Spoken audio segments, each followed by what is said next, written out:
Bonjour et bienvenue sur Chess.me. Alors, vous voyez, aujourd'hui, j'ai pris le temps, la partie n'est pas commencée. Je vérifie que tout fonctionne bien, qu'on a du son. A priori, c'est OK. J'ai mon café. Pardon. Et comme c'est très célèbre chez les youtubeurs français, j'ai mon aspirateur. C'est pas facile à faire. Mon aspirateur qui est caché derrière. Voilà, donc on a toute la panoplie. Et je m'excuse pour la partie d'hier, donc c'était la numéro 6, auprès notamment de Timoru, puisque j'étais effectivement, comme vous l'avez noté, bien stressé, parce que rien n'était en place, j'ai accepté le challenge, et j'étais marié, j'étais totalement ailleurs, ça me plaisait pas. Alors, ça me plaît pas seulement par rapport à la partie, mais parce que une fois que la partie est commencée, j'ai pas envie, je sais que je vais devoir mettre la vidéo. En plus, c'est un joueur plus fort, donc je me suis dit, je vais perdre si je mets pas la vidéo en ligne. Je vais avoir des critiques, donc il va falloir que ce soit en ligne, mais c'est pas parfait, je suis pas prêt, c'est parti, c'est pas la bonne cadence, oh mon dieu, mon dieu, mon dieu. Aujourd'hui donc, on commence tout tranquille, c'est prêt, j'ai un challenge ici de C6, H6 que vous ne voyez pas sur la vidéo, mais il est en 10 plus 6, donc c'est pas ce que je veux du 15 plus 6, alors du coup, je vais lancer moi-même une partie en 10 plus 6, en 15 plus 6, pardon, puisque c'est ça que je veux faire, et du coup je ne vais pas forcément tomber sur un auditeur de la chaîne, mais si un challenge arrive avant en 15 plus 6, je serai heureux de l'accepter. Voilà, donc tout est prêt, pas de stress, on va pouvoir profiter de la partie. J'étais aussi mécontent pour ça hier, parce que du coup, comme c'était pas la bonne cadence, et que je voulais pas annuler la partie, et ben, j'allais juste perdre du temps, parce que j'aime jouer en 15 plus 6, c'est quelque chose qui m'amuse, les cadences en dessous ne m'amusent pas, et comme j'ai beaucoup moins de temps à consacrer aux échecs, vous l'aurez compris, et que j'ai surtout envie de m'amuser, et partager avec vous, eh bien, je préfère le faire sur une cadence où j'ai le temps de parler et de comprendre la partie, quoi. Sinon je perds juste un peu mon temps. Voilà, je vais mettre sur pause en attendant que quelqu'un arrive. Voilà, ça commence, et j'ai les noirs, c'est bien, parce que j'avais noté que ça faisait pas mal de fois que j'avais les blancs. Donc je joue contre Plizatko, qui est probablement pas un auditeur de la chaîne, quoique je ne sais pas de quel pays il vient, il n'a pas de drapeau en face de son nom en fait, donc on ne sait pas. Et il joue apparemment un système à la pine. Alors, quand on joue C3, on enlève la possibilité au cavalier de venir ici, ce qui peut permettre à la dame de reprendre ce pion en sécurité. Alors ici, ok, il y a un système que j'aime bien, qui est un peu tordu, et qui est à base de D4 en fait, enfin que j'aime bien, que j'ai vu, que j'ai pas eu l'occasion d'ailleurs d'essayer en vrai. C'est peut-être pas mal ça, mais je suis en train de me demander si je dois jouer E6 d'abord pour bloquer ce pion, mais je pense que si je joue E6, il va jouer D4 lui-même.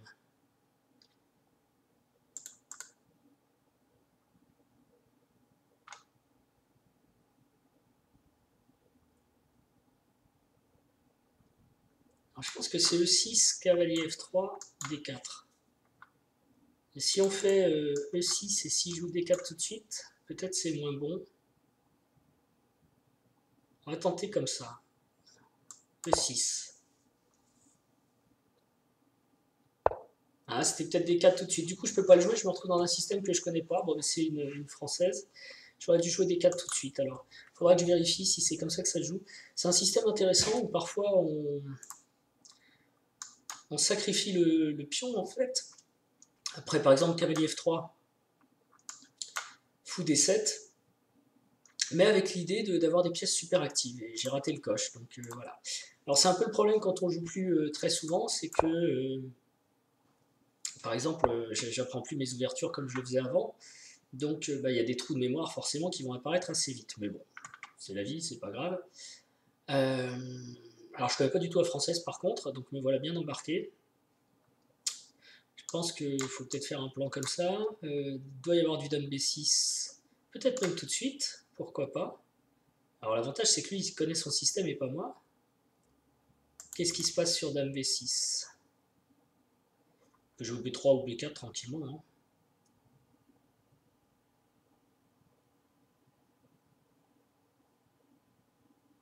Après on peut le laisser prendre là, puisqu'on prendrait ici, c'est pas très grave ça, me semble-t-il.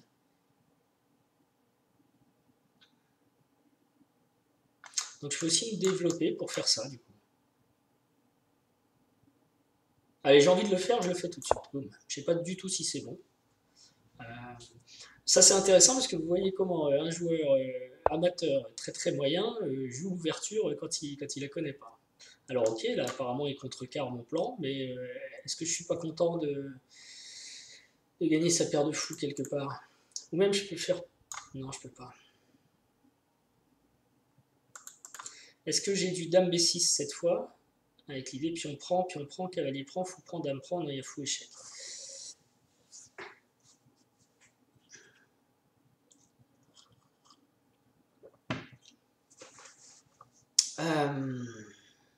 G6. Je suis en train de me demander sur cavalier F5 qu'est-ce qu'il prendrait. Fou prend, pion prend.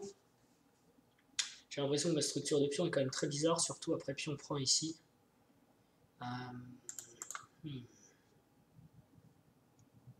Je peux jouer G6. G6 avec l'idée fou G7, mais bon.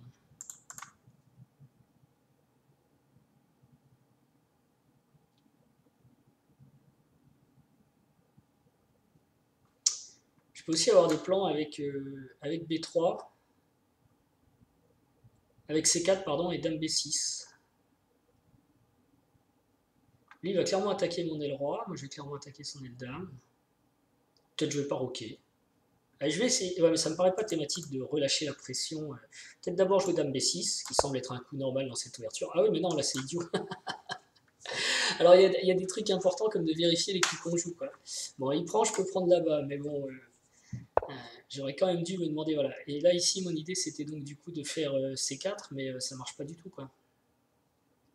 C4, pion prend, fou prend. Non, on a C3 qui est peut-être affaibli. Allez, je vais prendre.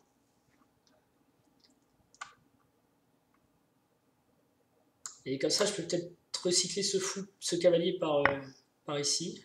Je sais pas si c'est une bonne idée.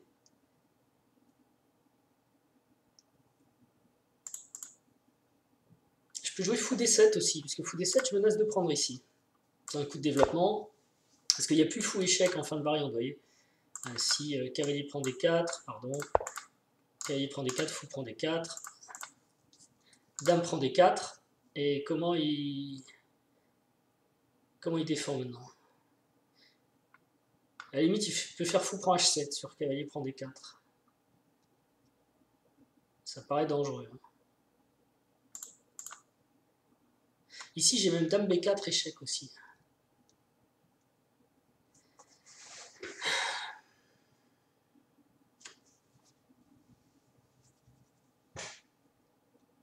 Je crois qu'il n'a pas noté que cavalier prend B4, il ne peut plus faire fou prend dame prend fou D7. Donc il aurait fou prend H7, mais non, j'ai échangé des dames, ça ne marche pas. Donc sur cavalier prend, peut-être fou prend H7 tout de suite.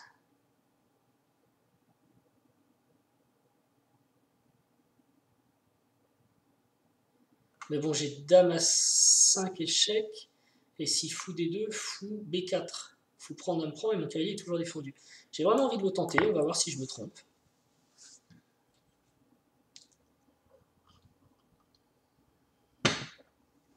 Problème, madame est clouée. Donc il y a ça, il y a dame à 5. C'est risqué ce que je fais, mais j'ai pas vu. Sur cavalier ici, ah il y a peut-être cavalier E2 qui est embêtant. Cavalier E2, cavalier C6. Mais je peux aussi me déclouer assez vite avec dame à 5. Fou D2. Non, ça me décloue pas ça. Cavalier E2, ça a l'air bien. Ça a l'air d'être le plus fort. Je peux pas me déclouer tout de suite, il faut d'abord que je joue cavalier ici.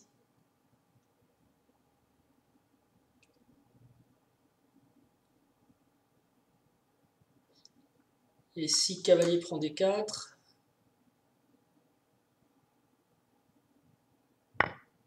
fou H7, ok, donc ça c'était vu. Sur fou H7,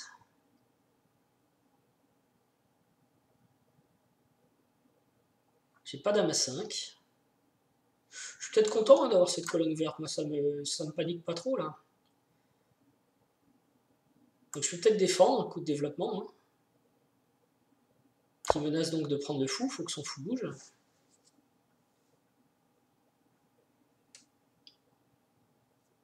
Et j'avais dit peut-être je laissais le roi au centre, donc mais même je peux aussi après faire du G6.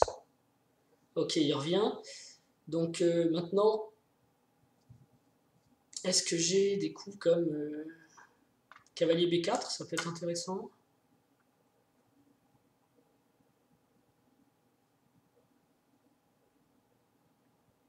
J'ai une découverte aussi, le fou n'est pas protégé ici. Donc je peux avoir cavalier échec. Dame prend, dame échec. Ça fait quand même des dégâts, il y a le pion F4 derrière. Et sur cavalier, cavalier C2 échec, il est presque obligé de prendre. Alors s'il prend avec le fou, dame échec, ouais, de toute façon le pion F4 tombe derrière. Ok, on va faire ça, non? Est-ce que j'ai pas une version plus rotor? Non, ça m'a l'air vraiment bien, hein. Cavalier échec. Il peut bouger le roi, mais je prends le cavalier, le fou, donc ça va. Cavalier échec, ouais, ça me paraît bien.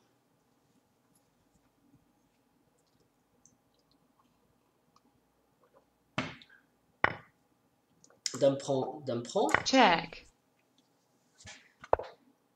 Ok, donc je prends pas le pion F4, mais est-ce que j'ai du cavalier D4 maintenant, qui attaque la dame?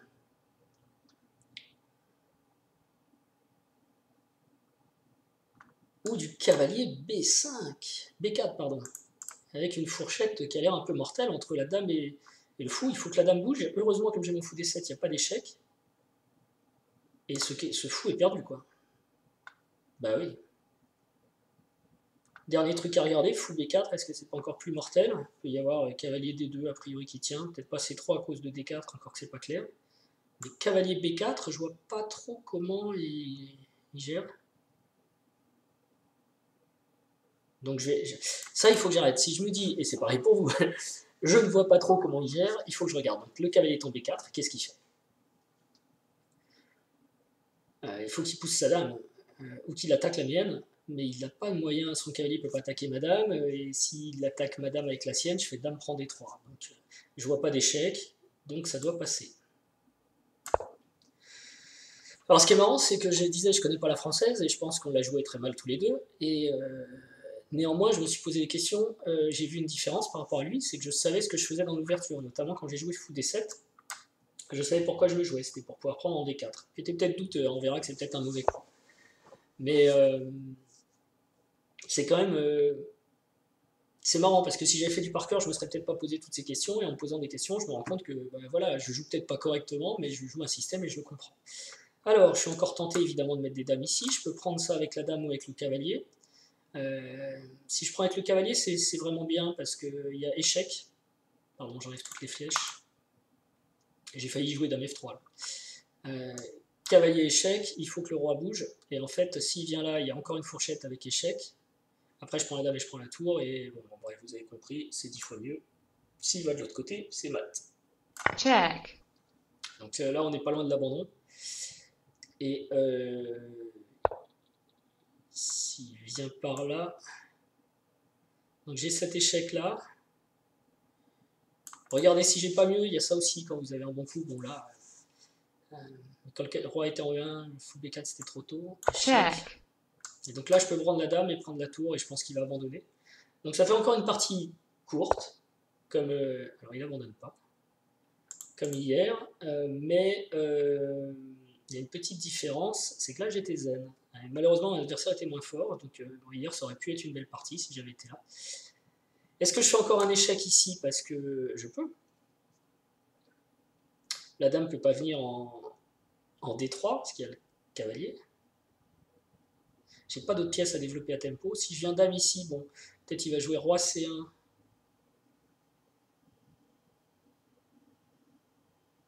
Non, mais j'ai un avantage matériel assez important. J'ai déjà une pièce de plus, je vais prendre une qualité, donc j'échange tout en fait. Je regarde juste parce que son roi, je peux peut-être le mater. Échec. Faut pas qu'il joue roi C3 surtout, donc il faut qu'il joue roi B2. Marqué, ça reste intéressant parce que sur roi B2, non, il peut jouer roi C1 aussi. J'ai du cavalier D3 qui revient, vous voyez, à l'attaque. Et... Alors à C1, non, il n'y a pas fou A3. Allez, on va pas pinasser, pinailler, je sais pas comment on dit. On va pas finasser. Check. On va tout simplifier et on va essayer d'aller gagner cette finale. Hop. Avec quand même, je dis une finale, mais on a une tour de plus. Donc on peut à peu près échanger tout ce qui traîne sur terre. Donc maintenant j'ai fou B4. Tour C1, ça mange pas de tour C8, pardon, ça mange pas de pain, comme on dit. Check. C'est toujours ça de prix. Ok. Et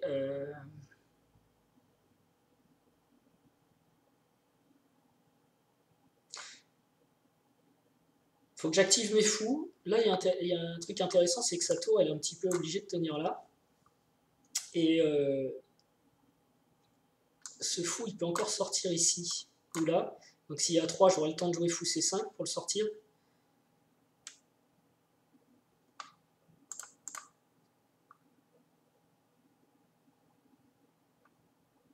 En même temps, si je joue fou B4, il va sûrement jouer cavalier F3. Ce qui me laisse le temps de jouer le deuxième fou. Fou B5, il va jouer cavalier D4. Et là, j'ai échec. Et je fais encore un échange. Donc d'abord ce fou ici, ok, tempo. Il faut que je sorte mes fous en fait. Hein. Surtout celui-ci en fait. Celui-ci, j'aimerais le mettre sur cette diagonale. Donc pour ça, il faut que je le sorte. Je peux le sortir comme ça. Et si fou D4, j'ai fou C3 échec qui provoque un échange. Avec une tour de plus, évidemment, on veut tout échanger. Donc ici, je vais provoquer l'échange, même si c'est mon bon fou. Est-ce que c'est vraiment si malin? Vous allez me dire, franchement, se poser des questions avec une tour de plus, c'est idiot. Le truc, c'est qu'il pourrait mettre son cavalier là.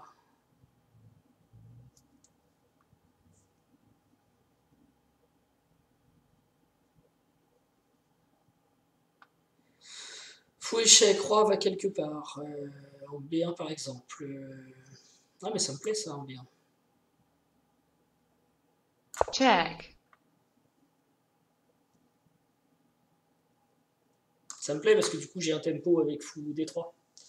Et même plus qu'un tempo, j'ai une pièce encore qui va venir. Donc il faut quasiment qu'il aille en A3, j'ai l'impression. Et ici, est-ce que je joue fou D3, tour C1, ou est-ce que je fais fou prend fou D3?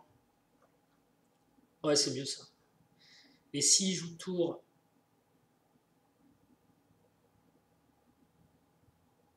J'ai pas envie que son cavalier arrive quand même en... Alors je vais peut-être faire fou prend, et curieusement A6. C'est quoi l'idée de ça? C'est peut-être une idée bidon. Hein.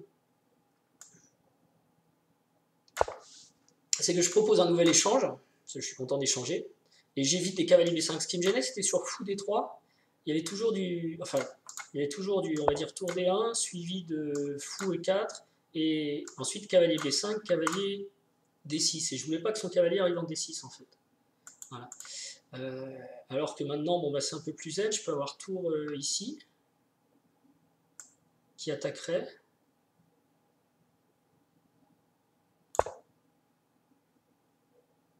Peut-être jouer H3, mais dans tous les cas, il faut toujours que sa tour reste sur la défense.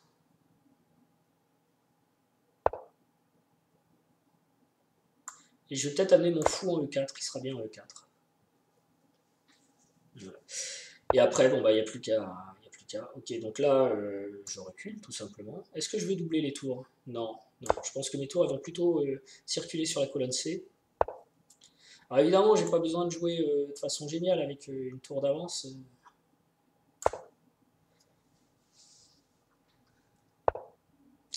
Je peux prendre, ou je peux laisser.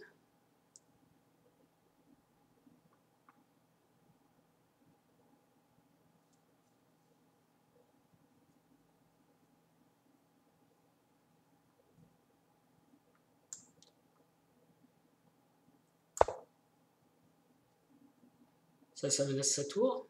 Et ensuite, j'ai tour C3. Il y a ici un point faible en fait. Hein. Ok, il veut tout jouer sur l'ouverture de cette colonne, mais c'est pas très grave. Donc là, je pense que je peux prendre son pion. Je peux le prendre tout de suite ou je peux encore jouer fou G2 pour l'embêter, mais je vois pas l'intérêt. Ah si, parce qu'après, je prends ici. et je menace un nouveau pion. Je préfère faire rentrer ma tour peut-être. Hein. Et après pion prend, pion prend. Pour moi il n'y a vraiment rien. Il faut vérifier quand même. Hein, mais... Mon fou est bien en E4, il est en sécurité, on va le laisser là. Donc pion prend, ça m'a l'air normal. Check. Ou alors échec. Ouais, mais alors échec, qu'est-ce qu'il fait? Il met la tour ou le pion? Check. Ok, donc ça maintenant c'est un peu sans risque pour moi parce que j'ai mon fou qui va couvrir G6. Je peux donc commencer à monter mon roi en vue de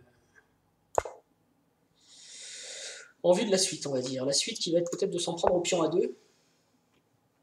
Ok, ça c'est sans risque pour l'instant.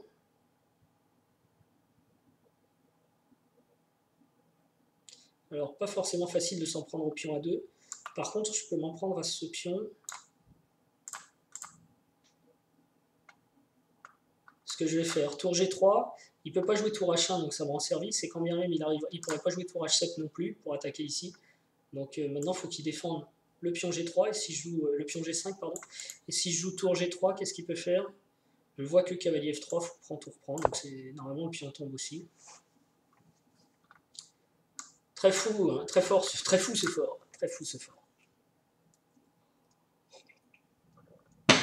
Alors pour les vieux comme moi avec les cheveux blancs, vous voyez un truc important pour les échecs apparemment.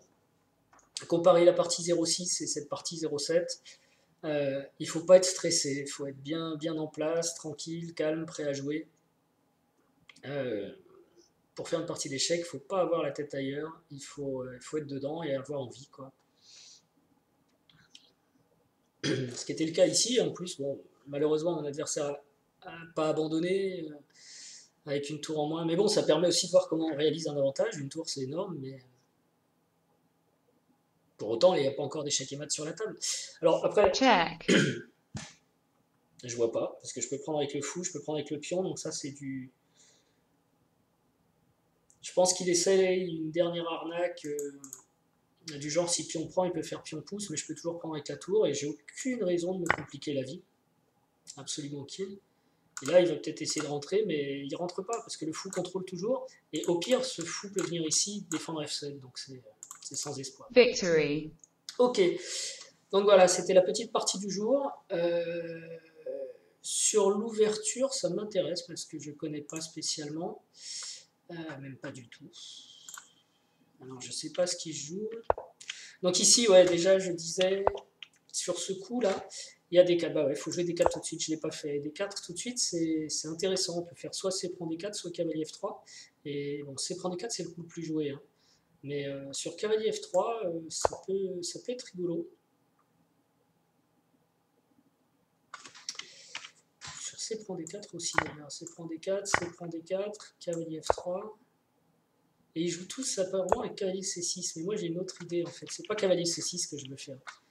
C'est fou des 7. Sacrifier un pion en fait, mais pour avoir une grosse activité par là. On verra peut-être ça dans une autre partie. En tout cas ici, E6, donc sur D5.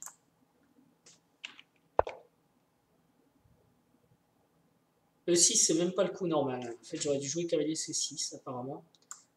Cavalier C6, D4 et fou F5. On sort le fou d'abord et on doit avoir une bonne version de... Ouais, c'est vrai. Un coup logique, vous voyez, j'ai un peu condamné ça un peu vite. J'aurais pu essayer de sortir mon fou. Donc D4. Et donc là, on est dans une française. Cavalier C6 normal. Cavalier F3 est plutôt le coup normal. Et d'ailleurs, on l'a vu.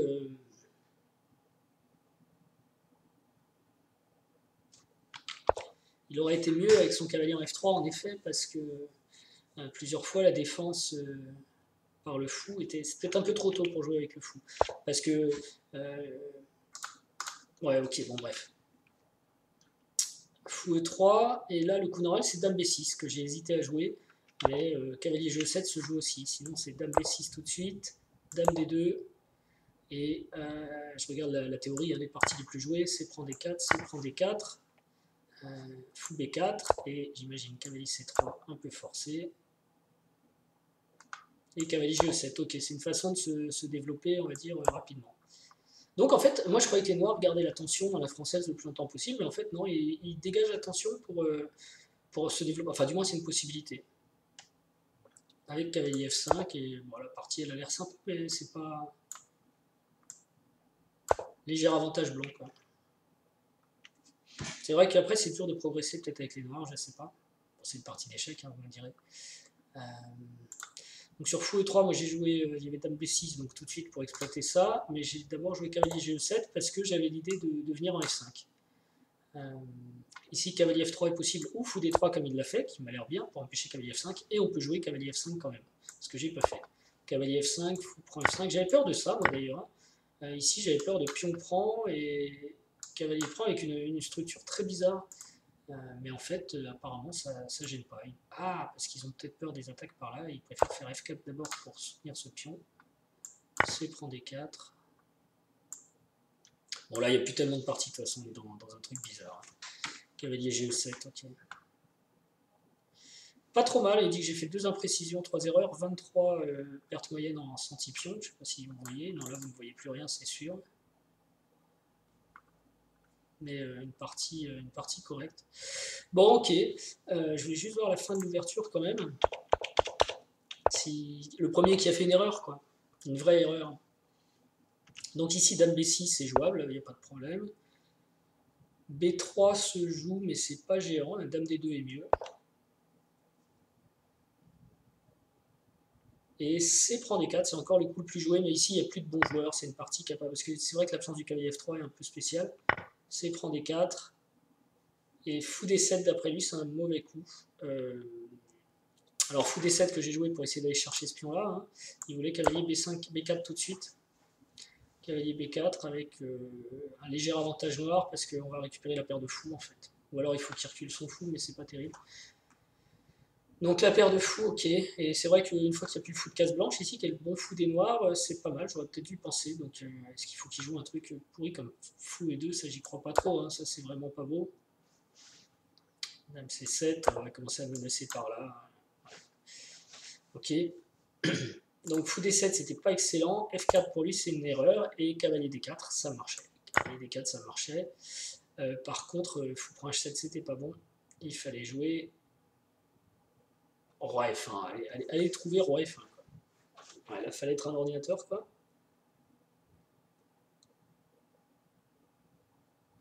Moi, je pensais plutôt roi F1, donc sans doute, j'imagine, on enlève toutes les ressources de dame A5 échec, de fou B4 échec un peu plus tard, donc c'est intéressant, mais c'est dur à trouver. Ça donne quoi? Roi F1, dame B4 quand même pour se déclouer, fou D2, et on a réglé le problème. Oh là là, l'ordinateur, vous avez vu comme les joueurs, ils vous proposent ça. Parce que si fou prend dame, vous avez cavalier échec. Et fou intermédiaire échec, c'est génial. Ok. Donc ça c'était bien au-delà de ma capacité d'analyse. L'autre coup donc, que je regardais, c'était cavalier E2. Et sur cavalier E2, on retrouve la même découverte, mais un peu moins forte. Mais avec l'avantage quand même. Hein, cavalier échec. Ça, c'était le coup à voir, en fait, cette découverte. Dame prend. Dame là. Et on recule, on empêche de roquer. On a la paire de fous. Plus un pion. Donc, ça doit être gagnant pour les noirs. Voilà, c'était la partie du jour. Je ne vous embête pas plus longtemps. Je vous remercie et j'essaierai d'en poster une autre demain. Et je vous dis merci pour vos commentaires, vos likes, ça encourage, c'est sympa, et à bientôt. Ciao!